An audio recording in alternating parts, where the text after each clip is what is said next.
أعوذ بالله من الشيطان الرجيم بسم الله الرحمن الرحيم الحمد لله رب العالمين الصلاة والسلام على رسولنا محمد وعلى آله وأصحابه وأتباعه وسلم. Assalamu alaikum wa rahmatullah. Welcome. We started Surah Al-Qiyamah last week. Let's very quickly recap what we discussed. Bismillah ar-Rahman ar-Rahim. La uqsimu bi yawm al-Qiyamah. Nay do I call to witness the day of resurrection. Wa la uqsimu bin nafs al-lawwamah. And I do call to witness the self-accusing soul. We talked about deliberateness of these two. Since these are the words of oath, this must be things that are self-evident or clear to the individual. أَيَحْسَبُ الْإِنسَانُ أَلَّن نَجْمَعَ عِظَامَهُ. Does man think that we cannot assemble his bones? أَلَا قَادِرِينَ عَلَىٰ أَن نُسَوِّيَ بَنَانَهُ. Yes, indeed, we are able to restore to his very fingertips.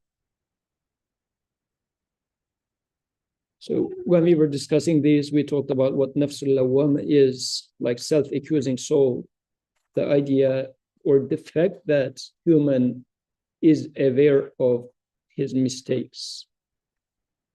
And yawm al-qiyamah, so that we talked about qiyam, making things upside down. So as it was the same word with the qiyam in the prayer. So we are aware of a day which is going to make things upside down. So this awareness on top of our self-awareness of what we do right, what we do wrong, is now being brought to our attention. Despite this, does the human think that we are not able to put together their bones? And the Creator is then in a response saying that indeed we are able to build them up or put it together or restore up to their fingertips. And we talked about this in the context of humans' resurrection after death. But we can also think about it in further saying that things that I did in the past left them behind, and I feel like they're going to be forgotten. And human might feel like, well, it was a long time ago. I did some wrong, but it's buried within. Nobody even remembers it. It's done. It's forgotten. As if now I can read this as the bones as, no, even to the very fingertips of what I have done in the past is going to be brought back to me. It's not forgotten. So I'm going to be held accountable, as sometimes those memories are still haunting me at the moment. This is an indication that I am being held accountable for every single thing that I experience. بل يريد الإنسان ليفجر أمامه. But man would choose deny what is before him. يسأل أيان يوم القيامة. He asks, when will be this day of resurrection? So this is also showing humans' attitude. This is a very psychological depiction of humans' state. Despite knowing or expecting qiyamah, things that's going to be held upside down, having the self-accusing soul, still human takes this attitude of, when reminded of that you are responsible for every single act of yours, I automatically get this, if you like, offense, and said, well, where's this day that's going to come? Because in a way, I am trying to convince that I'm not going to be held accountable. Somehow I am trying to find excuses for that. So these verses are really describing this attitude. At the end of the day, when is this day going to come? فَإِذَا بَرِقَ الْبَصَرُ وَخَسَفَ الْقَمَرُ. But when sight is confounded and the moon is eclipsed, وَجُمِعَ الشَّمْسُ وَالْقَمَرُ, and sun and moon are united, يقول الإنسان يومئذ أين المفر. On that day, human will cry, where to flee? Where can I escape? كلا لا وزر. Alas, no refuge. إِلَى رَبِّكِ يَوْمَئِذٍ الْمُسْتَقَرُّ. Unto your Lord is the recourse that day. يُنَبَّأُ الْإِنسَانُ يَوْمَئِذٍ بِمَا قَدَّمَ وَأَخَّرَ. On that day, man is told tale of that which he has sent before and left behind. هَلِ الْإِنسَانُ عَلَى نَفْسِهِ بَصِيرًا. Oh, but man is a telling witness against himself. وَلَوْ أَلْقَى مَعَاذِيرَهُ. Although he might make up his excuses.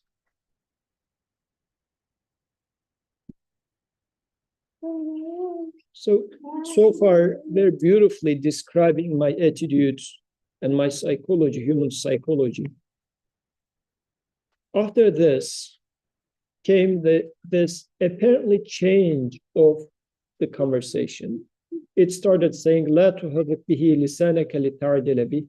Stir not your tongue herewith to hasten it.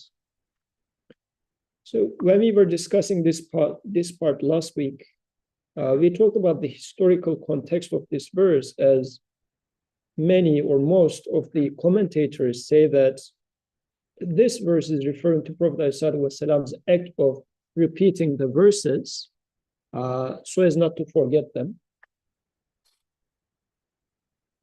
So in this sense, we will read these verses to go with the historical context about the Quran.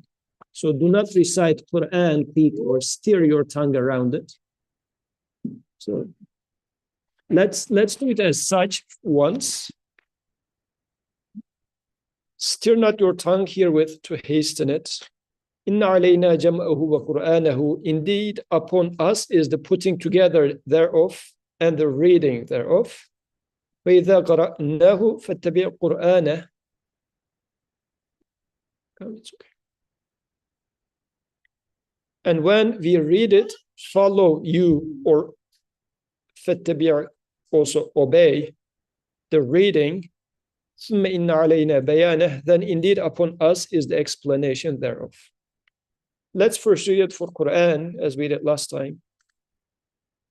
That should then mean that when reading Quran also, I need to pause on verses and expect my Creator to put the pieces together, make me understand what the verse is about. Not go to the next verse immediately, because Quran is explaining me myself. So when I read a verse, I should pause and say, how does this fit in the picture that I am living in? Expect answers from the Creator. So rather than quickly moving from one verse to another verse, I am expected to, or Quran is inviting me to slowly get the answers. And again, getting the answers from there. So we put it together. We read it. Like the Creator keeps putting himself at the position of the instructor now. And when it's read, follow it, obey it. فَاتَّبِعْ قُرْآنَهُ. So pay attention to how it is taking you from one place to another. ثُمَّ إِنَّ عَلَيْنَا بَيَانَهُ. Its explanation is upon us. So explanation of meaning of Quran, the Creator is again taking upon himself, which might mean quite a bit, because we are reading Quran. So what will explain Quran? Still, I'm talking about Quran now. What will explain Quran to me? Since Creator in here is saying that its explanation is upon us, what does it mean that Quran is going to be explained by the Creator? How shall I understand that? I don't know if we talked about this last week, but go ahead. It would manifest through your life experience. Manifest through your life experience. So can you open it up a little bit? Because the explainer in here is the Creator. Right. Well, he's putting together your life in you. And then he's giving you the opportunity to make choices. And then depending on those choices, your life will be created in different ways. So in this case, then, shall I take it as such that my creator is explaining Quran to me through life events that he puts me into? Because it could have been the other way around, like just life happens. This is one way to take it. The other one is, as life is happening, I understand. Because the events are happening or random events are happening. But if I take it as my creator puts me in certain contexts so that I understand it, then I have asked the question, oh, he is creating me in this so that I understand this. Like I am trying to read my life in the way that he puts me in certain places. Like this is a huge difference rather than me being the interpreter. Like the creator being the interpreter makes a huge difference.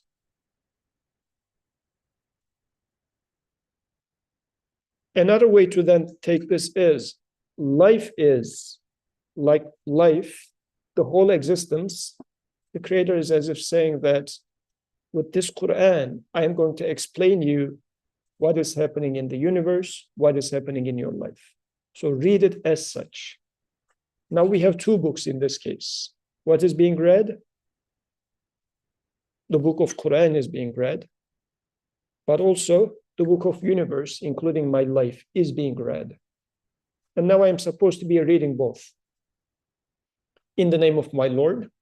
And the creator says, I am going to read this to you. I will read you your life. I will read the existence to you. And this Quran is going to be an interpretation of the universe. As Imam Nursi would put it, Quran is the interpreter of the book of universe. Quran becomes the interpreter of the book of universe. I have two books side by side, and I'm trying to understand what is this. Quran will explain me what this is. But it's a huge universe, huge existence, and now I have Quran. So I shouldn't just read a verse and jump to the next one, but I should ponder upon verses. Why would you ponder upon verses? So that you start seeing the meaning in there. Because what we tend to do is either we cherry pick something and interpret it independent of the rest, such as how it happens with, we see a war happening somewhere and we are being super upset, or we see something nice happening somewhere and we are being super happy, like you're being promoted. Rather than trying to see the meaning and message behind this, like, is this something ugly? Is this something beautiful? I need to slowly digest what's going on in here rather than passing over it quick. So not to be hasting is the thing here. Now, if I read it as the previous verse, because in here Quran is introduced, but it is within a context. If I take it as now Quran is referring to what was, like the word it here, the word it here, do not hasten it. If I take it as within the context of the surah itself, rather, not the historical context, but the context of the surah, do not, this is what we discussed last week, me being aware of myself and how this day is happening, upside down, everything is happening. I am reaching some conclusion like this. On that day, man is told the tale of that which he has sent before and left behind. I am reaching this conclusion, this cognition. I did something wrong. Although I am realizing that I am putting some excuses and whatnot, at this moment, as if my creator is saying that, pause there. This is a moment important for you to re-question yourself and try to understand what's going on. Do not gloss over that moment. It's a moment in which we are inviting you to some recognition. Make good use of those moments. Go ahead. Is it possible to interpret, one's experiences, or to interpret the creation correctly without the Quran, or with only very small amount of Quran? How much do you need? Good. So how do I read or interpret, or more properly, I guess the question here is, as the Creator says, I will explain it to you, how would I make sure that the explanation that I'm coming up with is a proper explanation? Is this the question? That's one part. What's the other part? I mean, if the Quran is the, the criterion or the guide, can you, that's to explain the creation, can you just engage the creation itself and come up with the correct understanding of what God is trying to teach you? The atheist. Well, what do you believe in, God? What do you? Paraphrasing, the atheist reads the universe and come up with some correct understandings.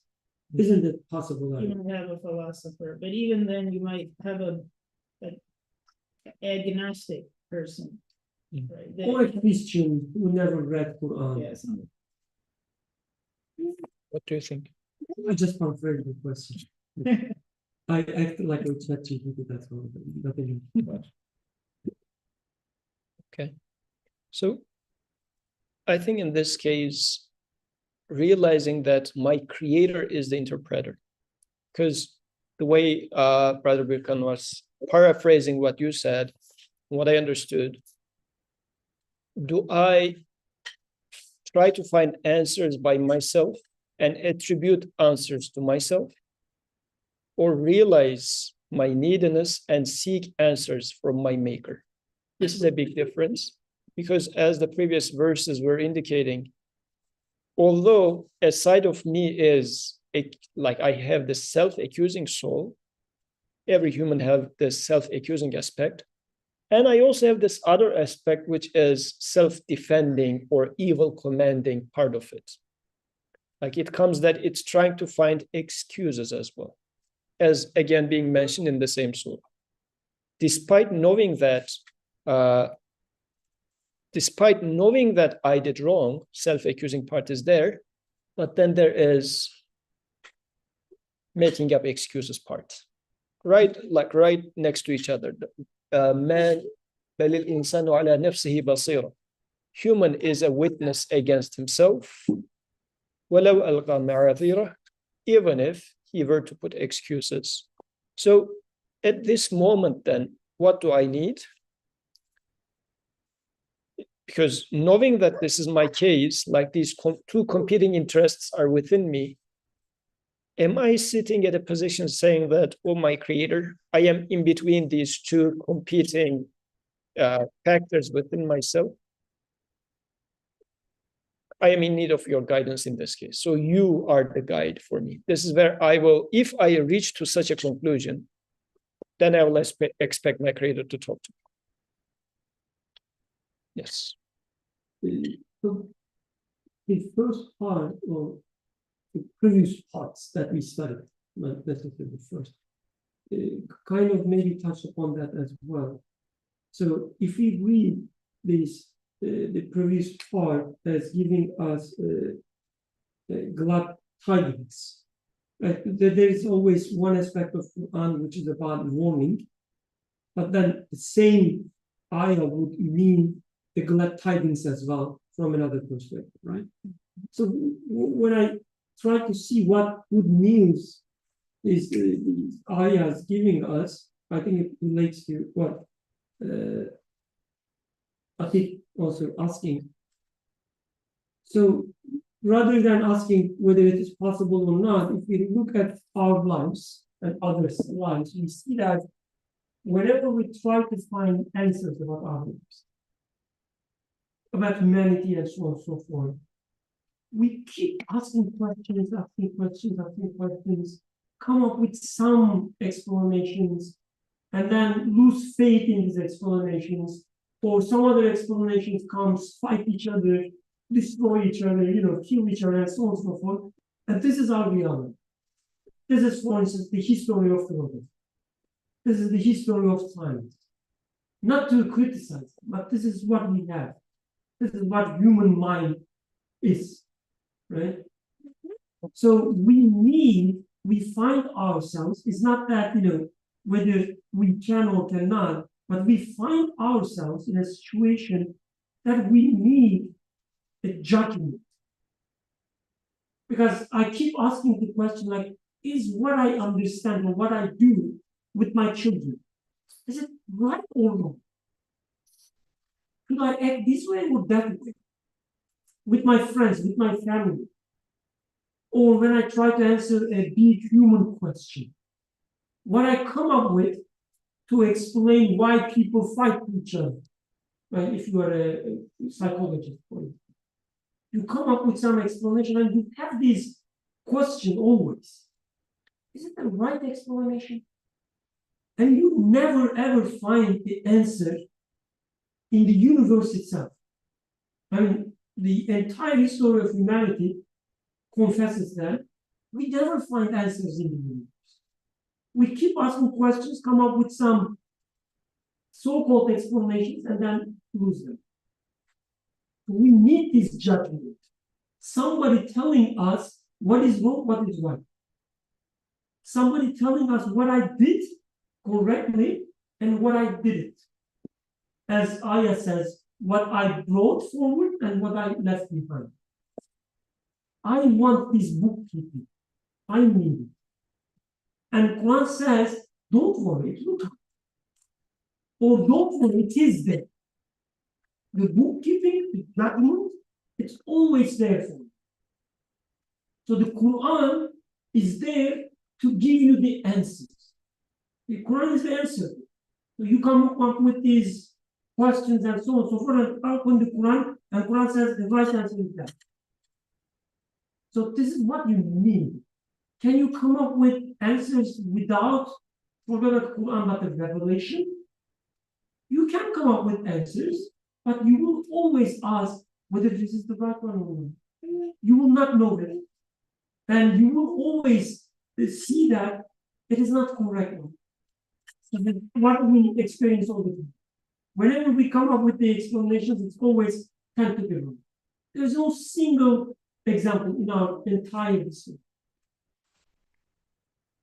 So we need Quran to be the answer. We need Quran or revelation to give the answers. Because we do not come up with correct understandings. Not that whether we can or cannot, but we do not.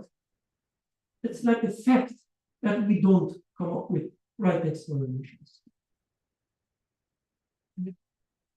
And also, we should keep in mind that when such moments occur, I know that I am a witness against myself. Although I come up with excuses, we always have those immediate answers that I have within myself.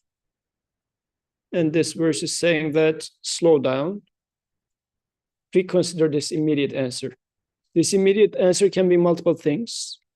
It could be to find some excuse to myself. It could sometimes be some religious answers immediately coming out, like not well thought of, but I just happened to learn because I was in a certain social background and whatnot.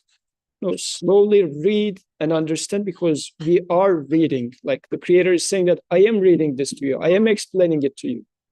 And it's upon me to slowly read it. And one last point.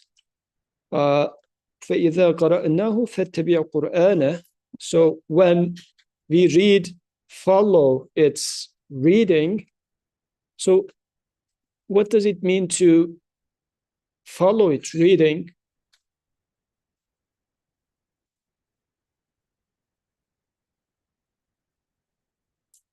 Quran is inviting us to obey the Creator. Now, how do you obey the Creator? You do not see the Creator. How would you, like, in your practical life, how do you obey the Creator? You haven't seen him. You don't know what he looks like. Quran further says that obeying the Prophet is obeying the Creator. So we will read it can also then be understood as we are reading it in the life of the Prophet to you as well. Like if you would like to understand how to read Quran, here is how to read Quran, how to understand Quran, how to live Quran. Going back to Atik's question. So because I am in need of this guide, but this guide by itself is happening in my practical life with revelation and the practice of the messenger, which we will in detail talk in the upcoming weeks as well. Because we bring up the topic of prophethood here and there, but really, if we are not going to hasten over this idea of prophethood, practically what's its benefit to me? How do I truly read or benefit from that? We'll get to that, inshallah. Qadir. Yeah, I had a question about like this 18 verse as well. Like when I was reading it, it says like it's for the prophet, like when it was Islam is reading, when we read it, like the Quran is, but it's not making sense as to like how it would be for me as a human, like a normal person, lay person. Like when we read it, like how do I follow that reading? Like the example that you gave, it kind of makes sense, but still, is it like an active thing? Because like even the life of the prophet is in the past, but like how the ayah is written, it sounds like it's a present tense, like it is being read to the prophet and then it is being ordered to the prophet that you follow that reading. So how do I apply that? So if we go with our, like 10 minutes ago, when we were talking about Quran is reading me my life, and I'm reading Quran as it's talking about me in real time, then it makes sense. Like you can read these lines as it's going to happen in the future, because it's talking about Qiyamah, right? But if I read it as no, Quran is describing my psychology to me in these lines, then I can say it as the creator saying that, look, I am talking about you right now. I am reading you to you. You are a book, and I'm reading you to you. So follow what I am saying. You know how it happens. Somebody is reading from, let's say, this is how we do in Taraweeh, right? So the Hufad is reciting Quran, and people behind on their own copies, they are following what the person is reading. The creator is saying that I am going to read you to you. Let me read you and follow yourself. Does it match? So since the very beginning, actually, this is what we are trying to do, right? When it's talking about nafs al-lawwama, self-accusing soul, I read myself. Do I have this self-accusing? I say, yes, I have it. So Quran is reading me to me, reading events to me. So I should expect explanations of it from him as well. And he says, yes, we will explain it to you.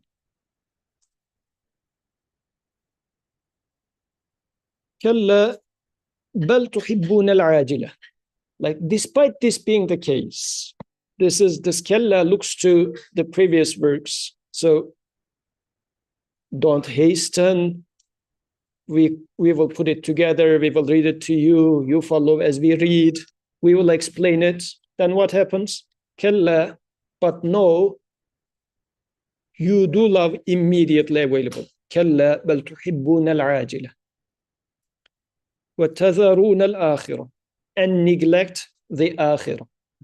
Akhirah here could be understood as the hereafter or the outcome that follows. وجوه يومئذ ناظرة, that day will faces beam in brightness. إلى ربها ناظرة, looking toward their Lord. ووجوه يومئذ باسرة, and that day will other faces be gloomy.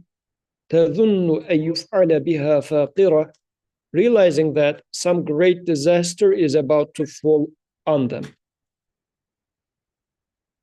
So let's then slowly read, as previous verses was suggesting, al-ajila, immediately available. What is this readily available thing? Do I really like readily available? Like I am reading on myself. And Quran is saying that, no, although I am telling you to slowly do it, you are, after you're loving, readily available. وَتَذَرُونَ الْآخِرَةِ, you're neglecting the outcome. And in the light of peace, I am asking those questions. What does it mean to like the readily available and neglect the outcome in my practical life? I'm asking you those questions here. What is ajila? What is akhirah? And what does it mean to love ajila and neglect akhirah in your practical life? Khadij. Like what is readily available is, I would say, is like what is the worldly pleasures, like worldly pleasures, Worldly pleasures, okay. like achieving some degree or like achieving anything in this world is like, and it is like very readily available as compared to the akhirah, like all of the benefits of the prayer and everything like that is in the akhirah. So I think that is the difference. Okay. Yes. Like again, if you give a great example, like achieving your degree, and I think throughout my life, and I think I'm speaking for a lot of people, you earn that one thing you've been craving for a while, and that question, do I really like readily available, like resonates a lot with me because, like once you get that degree, it doesn't feel as good as you thought it would. I feel like I've realized that humans in general, we work from goal to goal to goal to goal. Like we get one goal and then we have to strive for something. But once we get it, we don't always, or maybe never, feel as good as we envisioned it would be. It's like it doesn't, and I feel like you strive for these worldly things and you're not looking to pay attention to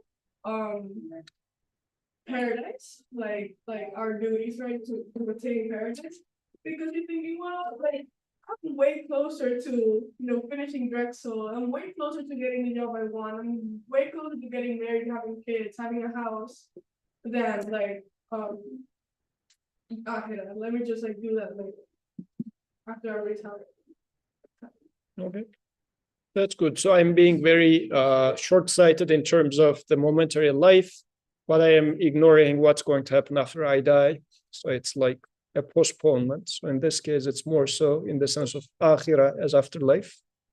For me, it's about indulging in self-control. Like getting into, like buying a car with Exactly. like 36 months of payment, Yeah. after which like you will even pay twice the price to buy the car, like this sort of things, you mean? Of course, Yeah. but it's worth Okay. And how about you just get the pleasure of making fun of him? You would like the outcome that he would grant. That's correct as well. I guess I was a human being, I guess, in this sense. Yeah, بل تحبون العاجلة وتذرون الآخرة. This is again describing something very human, reading me myself, saying that you are so much living the joy of the moment. We can again take this back to hastening, because with hastening, isn't this what we do? We just read the word and pass to the next sentence rather than trying to stop over the word and say, wait, what does this verse tell me? What does this? Because verses of Quran are what? Signs. Taking it as a sign means stop and read the sign. What does it mean for you? But you just stare at the sign, go to the next, stare at the sign, go to the next. Because immediately when you look at something, it gives you some sort of a joy, some sort of a satisfaction, or even sometimes some superficial understanding. But you don't pause on it and try to understand what's the outcome. What does this really mean? So, like if we were to talk about some example, we like the immediate and not pay attention to what's the outcome.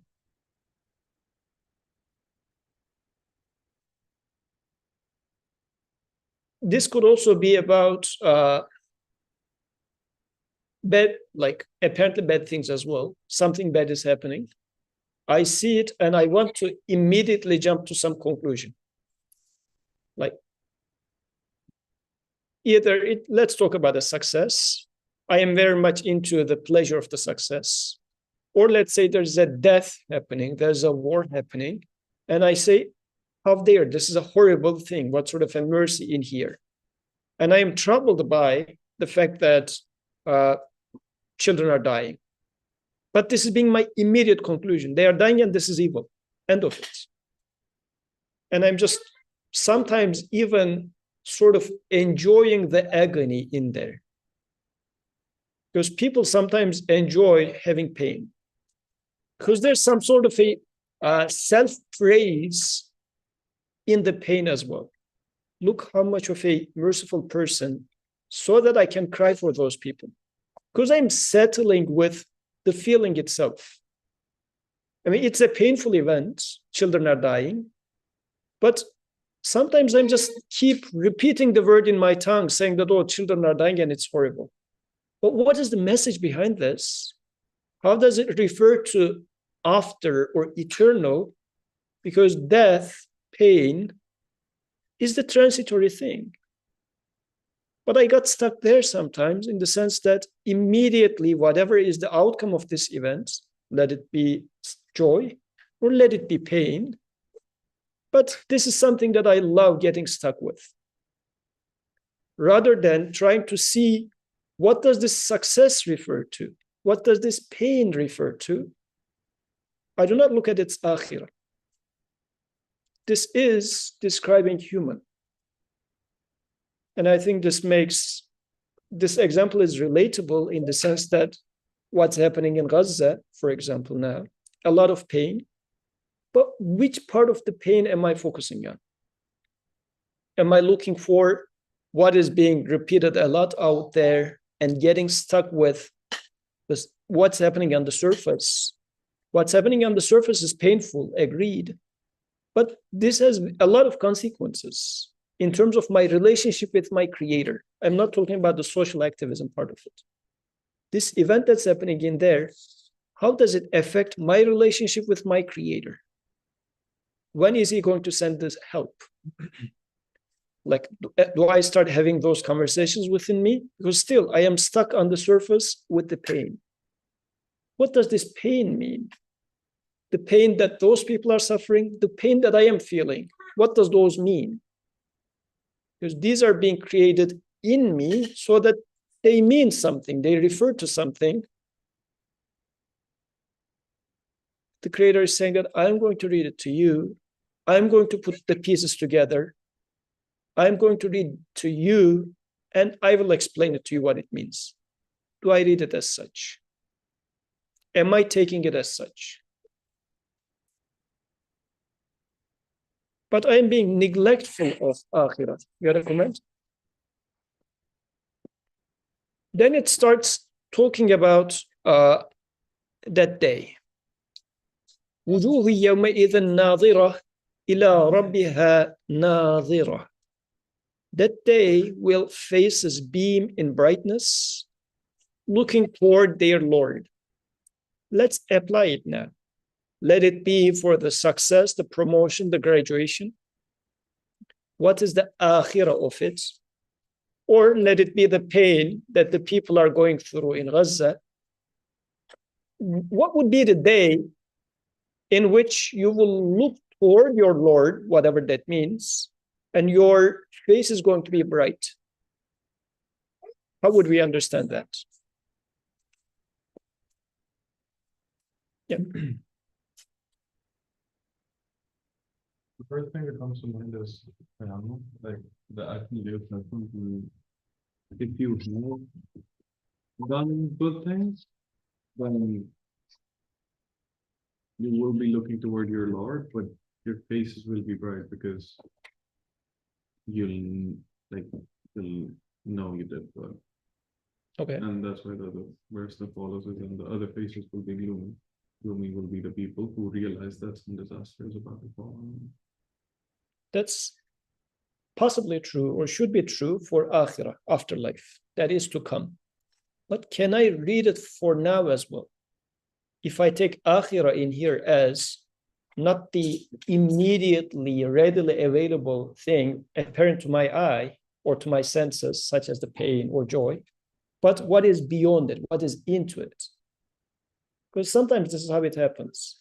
Like on the surface, you mean something, but then let's say I make a joke to Atik, and then Atik understands it and he deeply smiles at me.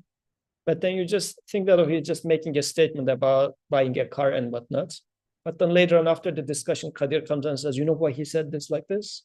Well, because Atik made this very mindful investment 2 or 3 years ago. This was an allusion to this choice and whatnot. Now, Akhirah in here is now talking about what was said behind this apparent conversation. Actually, there's a history and there's a projection of this history to the future and a deeper message which should stick with my dear brother Atik. So what is the akhirah in the case of, and what does it mean that your faces will be bright when you realize what is akhirah of events in Gaza, for example? So is it that like, if we don't jump to the immediately available and we try to understand the explanation from the creator, the moment we do understand it, that's when our faces will be bright. That's when we'll be looking towards our Lord and saying, oh, this is what This was the point. Yeah. So because otherwise you're going to be gloomy and sad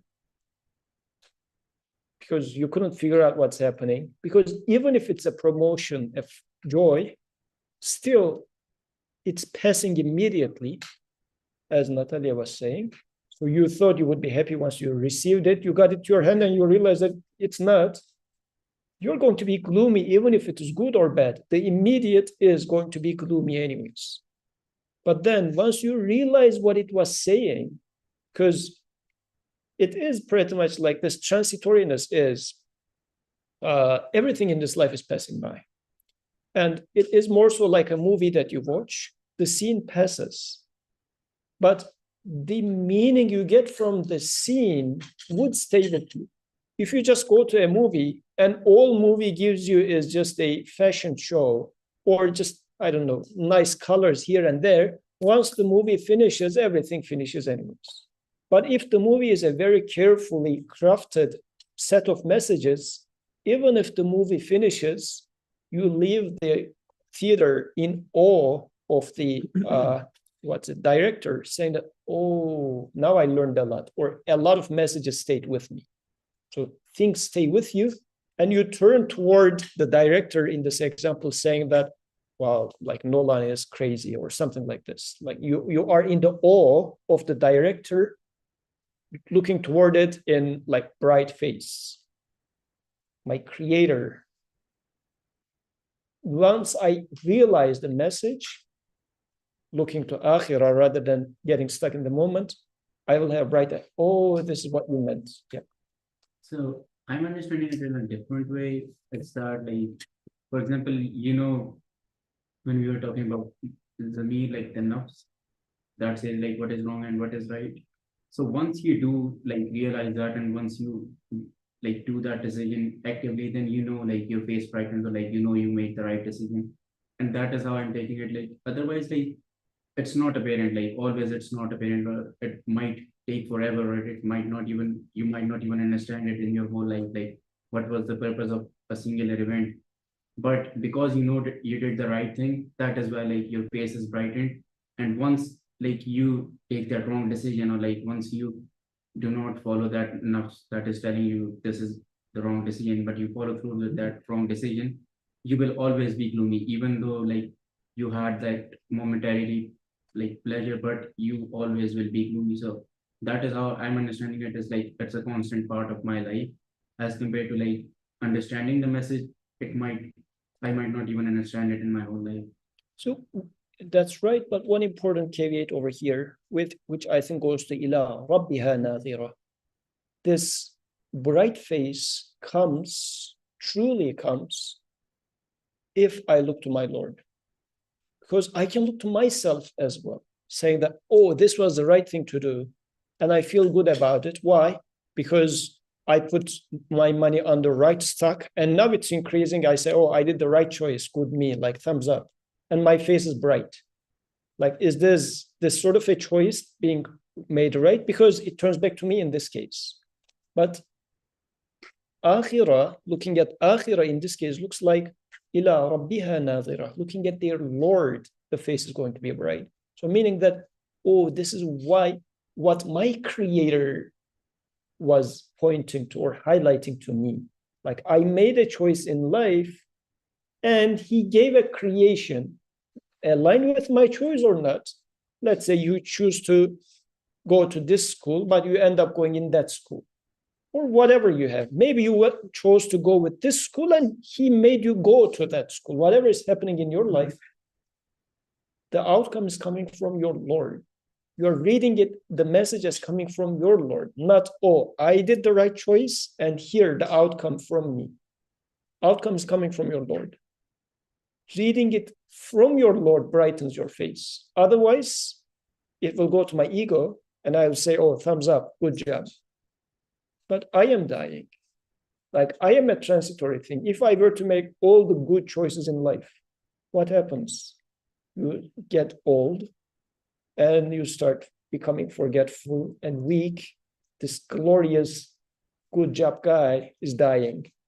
Like, it is figuratively similar to earning a lot of money and dying. Like, this is just a material example of it, because the guy made good choices and invested on the best stocks, and he's filthy rich, and he's going to become the richest guy in the graveyard. So what? Is it good or bad? A lot to be left behind. Poor guy is going to leave more than what I will leave behind. So it's even worse for him. Because I will lose a little bit if I die today. I don't have much. But for this guy, it's a big loss. So ila rabbiha nadhira. This part in this case is important. As I look towards my Rabb, Rabb is also important. It's not ilallahi nadhira. It's not saying that looking to God, he says to his Lord. Realizing that I am being maintained, because Rabb is a merciful nurturer. Like, the word Rabb has a connotation of mercy. Like, it's not like a very formal teacher. It's like a mother-like, merciful nurturer teacher.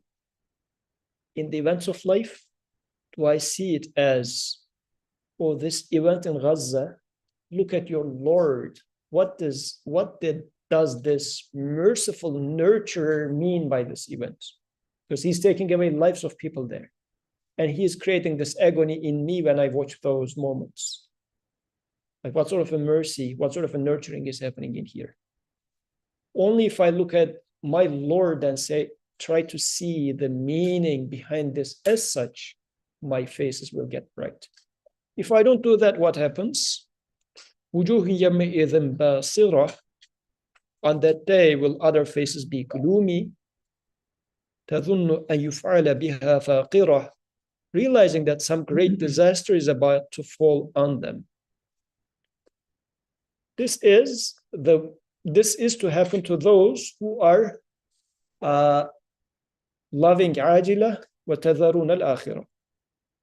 So what happens in this case? I am then the person who is focusing on the momentary joys and momentary pains. What happens in this case? About these momentary joys and pains.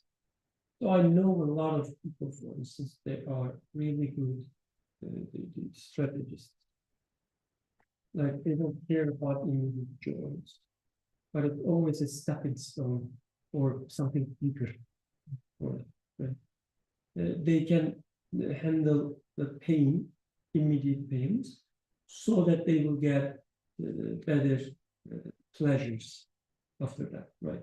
Spending all their lives to accumulate some wealth, and then they get the wealth, and so on and so forth. So I guess if you take these immediate as something temporal. And I would say this is not entirely true. I'm not only into the immediate choice, but also I'm planning for my next year.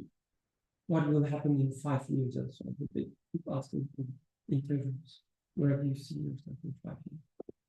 It's as if, are you ready to be the slave so that in 5 years you will get the promotion? And you say yes with this interview. Right? So then maybe the agenda is, what is immediately available to me in anything. Like it could be something in future, something now, doesn't matter. But what is immediately available to me? Like matter, it's immediately available to me, right? I slap and the pain immediately available to me. A children, cute, or sometimes crying, all these things are immediately available to me. I got a promotion in 5 years, the increased salary is immediately available to me. But when I look at these immediately available things, some people would call as the material world, but doesn't matter. Like whatever I see, I interact first. Like a love, for instance, I feel against a woman, like my wife. I love my wife. This is immediately available to me. It doesn't need to be material. So when I look at these, I see that all of them is about to destroy. As if a great disaster will fall upon them. Because I have this promotion, but it can go away right away. A new provost comes and say that, I'm sorry, I will apply other rules, and your application is rejected now. I prepared everything. Everybody was supporting me with this promotion. What happened? A great disaster can fall upon them anytime. I have the love of my wife, and she can get angry with me, or she can even hate me the next moment. Because the love is, as you said, transient. The promotion is temporary. Everything has this faint life. So I keep losing them all the time. When I live life in this way, I always look for disasters. Oh, something will happen. I have to secure it. I have to buy some insurance to protect my car, and then my wife, the house, and then my wife. Right? I'm trying to protect everything through some kind of insurance. So this is my life. And then there is also an alternative, it says. When you look at the things that are immediately available to you, ask the question, how they exist? How they come to, into existence in life? How your wife can love you? When you ask this question, you realize that it is not my wife that loves me, or it's not my boss giving me the salary, right? I see what is behind them, what is after of them, which looking toward their Lord now. Mm-hmm. Right? All these immediate things has a face which looks at their maker. So the maker of my wife and the love that I experience tells me that I love you. Mm-hmm. And unlike my wife, this maker is an absolute one who can create things in this universe, control things. So unlike my wife, is not dying. He's an alive creator. Mm-hmm. He's always there. Mm-hmm. When I realize this, my face now is brightened. Mm-hmm. I say even my promotion goes, something else will come, because the one who gives the sustenance is alive. And also, by not giving the promotion, he told you something which was the valuable thing. It is coming from the one who sustains. Whatever he gives me, even apparently immediately available to me, the face, seems like saddening, like a sad event. This is the immediately available. But I ask, who created this event? Is it my boss? Is it the provost of the university? Who? Is it my wife? And I say, no, it cannot be. So the one who created all the enjoyment I had is the same one who created this event as well. Now I'm looking towards my Lord. Mhm. And instead of thinking that a great disaster may occur, to fall upon, I say, okay, it's coming from the absolute merciful one. It's coming from the absolute sustainer. So even with the sad events, even if I don't understand the meaning, like it's not about understanding the meaning, like in the dictionary sense. Like it's not about, I'm making, oh, okay, it is connected to this event and then that event. No, I'm just saying that it is coming from the one who created me with all these joys and sorrow. I don't need to see how this war, for instance, related to other events. I know that it's coming from the one who loves me. That makes me brighten. On top of that, if he gives me hikmah and make me understand, the connections between the events and so on and so forth, it will be another thing. So I think for this, then let's not reduce it to intellectually finding answers, but to all my feelings, because you were mentioning somebody that loves me is creating this. For example, like somebody that loves you, is it like an intellectual conclusion, or is it something that you know through your feelings? So I guess in this sense, finding the meaning should only be taken as some intellectual gymnastic, but rather, what am I supposed to understand, learn, realize, experience through this existence related to my maker, my creator? So it's more like a more general concept rather than connecting the dots and trying to say, okay, intellectually, this was bothering me, now I found the answer. Not like that.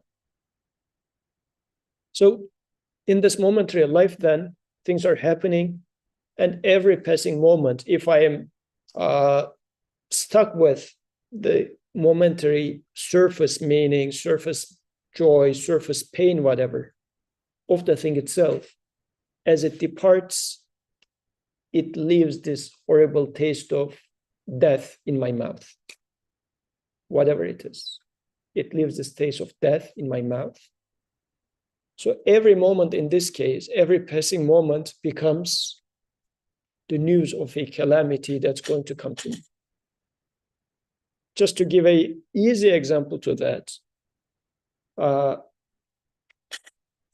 let's say, since I had this anxiety in the past, that there used to be this small, tiny amusement park in our hometown when I was a little kid.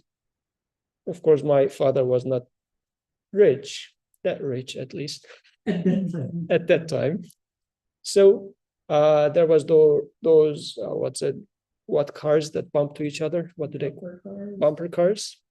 So you give a limited amount of coins, which your father says 1, at most 2, and then you pay it and it starts. You just bump at other cars, but you know that you're just anxious to hear this ring. The bell will ring in a few minutes and then everything will stop. Because this is how it is. Once they turn the switch off, whatever, with your last speed, you bump to somebody else and it stops, right? It's so short. Yeah, it's so short. Yeah, So it was so big of a thing, like those bumper cars, because this is the only car you can drive as a child. And yet it's just 3-4 minutes. And you can ask once more to your dad, but not twice. So, but it's so, like the moment you start, you know that it's coming to an end. This anxiety is there, and it reminds you of death and transitoriness of life. As it starts, you're about to realize that it's coming to an end. Like a calamity is about to fall upon me, and you can generalize to any joy in your life, any expectation. This is why as you age, again and again experiencing this makes you realize that, shall I really get into this next thing? Because I thought graduation from high school, college, upper degree, promotion, the moment it starts, you realize that it didn't satisfy you. So getting into something more, I was talking to some students today, and like one of them was ambitiously applying for a PhD in math. I see the energy there, but I look at myself. At this age, I call it, I am tired. This is how we say it when we get to age 40. What does this tiredness really mean? I am tired of this calamity falling upon me. I thought I would enjoy it. I was disappointed. I was disappointed again. Death is what is crashing me, the separation, because I was glamored by its immediate joy that I thought I would get from it. And this is not always the title itself. Sometimes we are just saying that I love doing this job. I enjoy, I don't know, proving theorems, or I enjoy developing algorithms, or I don't know, apps, whatever you do. But even you realize that those joys, if I get stuck with the thing itself, momentary thing itself, each and every time the separation happens, I know that the next one is at the making. The life is filled up with the pain itself. Then it looks like, summarizing it as we are out of time, there are two options for human. Either I look at the things for themselves and enjoy them. This is the superficial reading, superficial experience. Or I look at things for their akhirah. What is akhirah? Looking at your Lord. So everything has two aspects. One that looks to itself, the other that looks to your Lord. So I should, rather than trying to say that, oh, how nice this event is, and just enjoy it, I should rather say, what does the sender of this message tell me that looks to him? The aspect of things that looks to him. And this, maybe we can conclude with this. كل شيء هالك إلا وجهه له الحكم وإليه ترجعون. Everything perishes except his face. What does it mean? God's face doesn't perish. What's God's face? But this can also be taken as everything perishes except, because the thing has two faces, as we now discussed. One of it looks to itself, like Birkan for Birkan. But there's an aspect of Birkan that looks to its maker. This aspect of Birkan will die. Birkan will die and will be forgotten, will perish. But the aspect of Birkan that looks to its maker, this is the eternal part. What does the Creator mean by writing this sentence right in front of our eyes? This is a message that is eternal. An eternal message is being written in there. So look at the things, look at the aspect of things that look to their Creator. This is going to brighten your face. Otherwise, if you look at their apparent face, if Birkan is a perfect human being, then his death is going to make us, or our separation from him is going to make us upset. Like if he's a horrible person, still our encounter with him is making us upset. So in any case, I'm going to be ready for some great disasters about to befall. So my maker, out of his mercy, created me in an ugly way so that my wife wouldn't be so sad when I go away. Yeah. This is the message. Okay. So inshallah, let's conclude here, and next week comes the rest. سبحانك لا علم لنا إلا ما علمتنا إنك أنت العليم الحكيم وآخر دعواهم أن الحمد لله رب العالمين. الفاتحة.